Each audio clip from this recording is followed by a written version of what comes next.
रूस यूक्रेन जंग के बीच अमेरिकी राष्ट्रपति जो बाइडेन जल्द ही कीव जा सकते हैं। यूक्रेन को समर्थन देने के लिए व्हाइट हाउस की तरफ से एक हाई लेवल डेलीगेशन कीव जाने वाला है। इसके बाद बाइडेन या वाइस प्रेसिडेंट कमला हैरिस के यूक्रेन जाने की उम्मीद जताई जा रही है। जो बाइडेन अगर यूक्रेन जाते हैं तो इससे रूस को बहुत बड़ा संदेश मिलेगा। इससे पहले ब्रिटेन के प्रधानमंत्री बोरिस जॉनसन 9 अप्रैल को कीव जाकर हालात का जायजा ले चुके हैं। वहीं मॉस्को युद्धपोत को लेकर ब्रेकिंग न्यूज आ रही है। अमेरिकी रक्षा विभाग पेंटागन का दावा है कि मिसाइल हमले के बाद रूसी युद्धपोत डूब गया और रूस अपने सैनिकों को बचा भी नहीं पाया। यूक्रेनी कमांडरों ने बताया कि वो पिछले कई दिनों से काला सागर में रूसी नौसेना के क्रूजर मॉस्को पर नजर बनाए हुए थे। जैसे ही मौका मिला उन्होंने 12,500 टन के इस विशालकाय युद्धपोत को ध्वस्त कर दिया। इस काम को अंजाम देने के लिए नेपच्यून क्रूज मिसाइल का इस्तेमाल किया गया। बायरकतार TB2 ड्रोन से पहले इसे धोखा दिया गया, जिससे मॉस्को क्रूजर के प्रोटेक्टिव सेंसर्स अपनी तरफ तेजी से बढ़ती नेपच्यून क्रूज मिसाइलों को नहीं देख पाया। रूस का बदला दिखने लगा है। रूस ने राजधानी कीव से लेकर दक्षिणी यूक्रेन की पोर्ट सिटी मारियुपोल तक हमले की झड़ी लगा दी। यूक्रेन का आरोप है कि रूस ने कीव और ज़ैपोरिज़िया में भी बूचा जैसा नरसंहार किया। मॉस्को युद्धपोत की तबाही को सह नहीं पा रहा। रूस अब बदले के मूड में है। बदले का पहला मिसाइल कीव के उस सैन्य ठिकाने पर गिरा जहां युद्धपोत को डुबोने वाली मिसाइल नेपच्यून बनती है। रूस का दावा है कि मिसाइल हमले में नेपच्यून फैक्ट्री तबाह हो गई। अब ये किसी काम की नहीं रही। अब यहां नेपच्यून की खेप नहीं निकलेगी। यूक्रेन की सेना ने काला सागर में रूस के गुरूर को तोड़ दिया। यूक्रेन का दावा है कि रूस के मॉस्को को समंदर में डुबोने के लिए यूक्रेन की तरफ से नेपच्यून बैलिस्टिक मिसाइल दागी गई। लक्ष्य सामने था और मिसाइलों का निशाना बिल्कुल सटीक। इसीलिए यूक्रेन दुनिया को बता रहा है कि मॉस्को पर नेपच्यून ने कुछ इस तरह से तबाही मचाई होगी और इस तरह समंदर में यूक्रेन ने रूस के गुरूर को तोड़ दिया।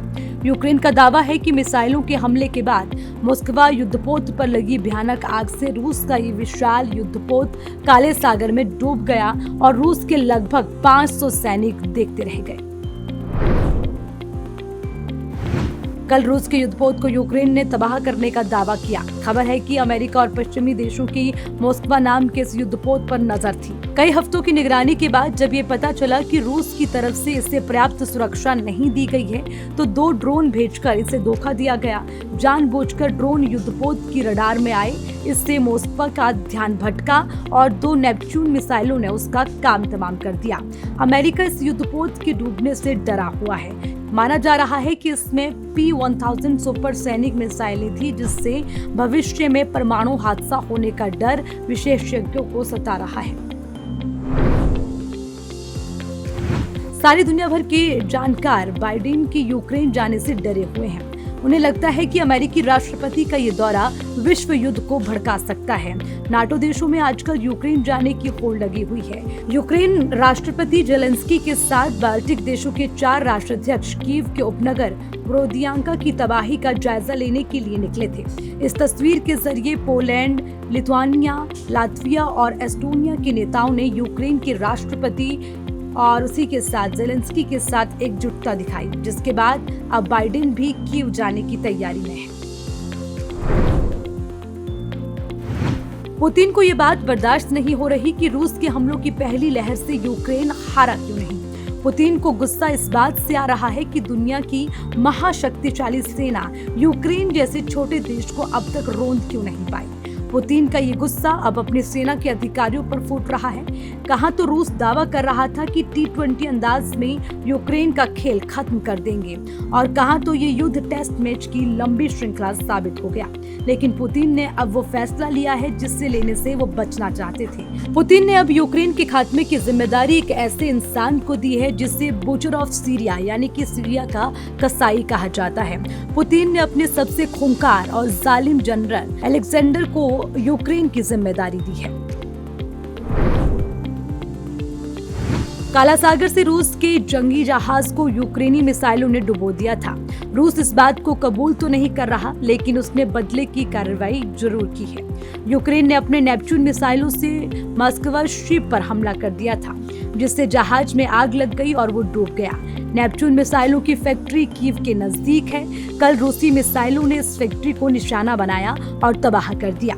रूस दावा कर रहा है कि उसका जहाज तकनीकी गड़बड़ी के चलते डूबा, लेकिन उसके बदले की कार्रवाई से साफ हो रहा है कि उसका जहाज यूक्रेन ने ही डुबोया था।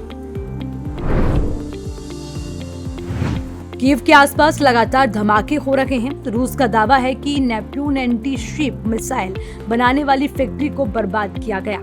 यूक्रेन ने अपने नेपच्यून मिसाइलों से मॉस्को शिप पर हमला किया, जिससे रूस के जहाज में आग लग गई और वो डूब गया। कल रूसी मिसाइलों ने उसे फैक्ट्री को निशाना बनाया जो नेपच्यून मिसाइल बनाती है और उसे तबाह कर दिया।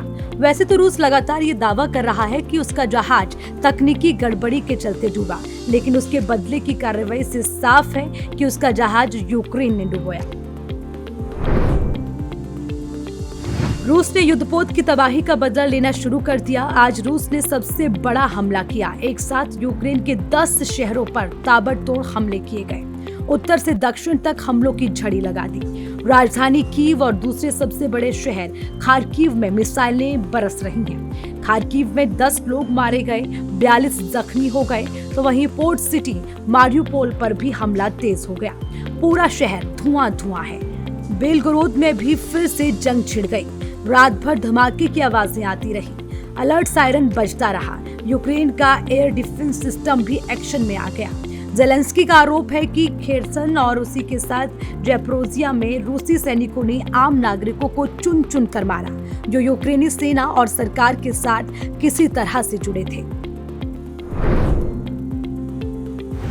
जैसे जैसे युद्ध लंबा खींच रहा है, रूस के बॉस का तनाव बढ़ता जा रहा है। पुतिन के गुस्से से रक्षा मंत्री बीमार हैं, 20 जनरल जेल में हैं। डर है कि शर्मिंदगी से बचने के लिए रूस एटमी हथियारों से हमला न बोल दे। 51 दिन बाद भी यूक्रेन पर बमबारी नहीं थमी। कीव, खार्किव के खेरसन तक जमीन और आसमान से हमले हो रहे थे। शहर शहर बम बारूद से बर्बाद है, लेकिन यूक्रेन की सेना डटी हुई है। जेलेंस्की हुंकार भर रहे हैं। हालात तो ये हैं कि रूसी कब्जे वाले कई शहरों पर भी यूक्रेन सेना झंडा लहरा रही है। इसीलिए पुतिन बेहद गुस्से में है और बताया ये भी जा रहा है कि रूसी रक्षा मंत्री को पुतिन डांट के कारण हार्ट अटैक आ गया।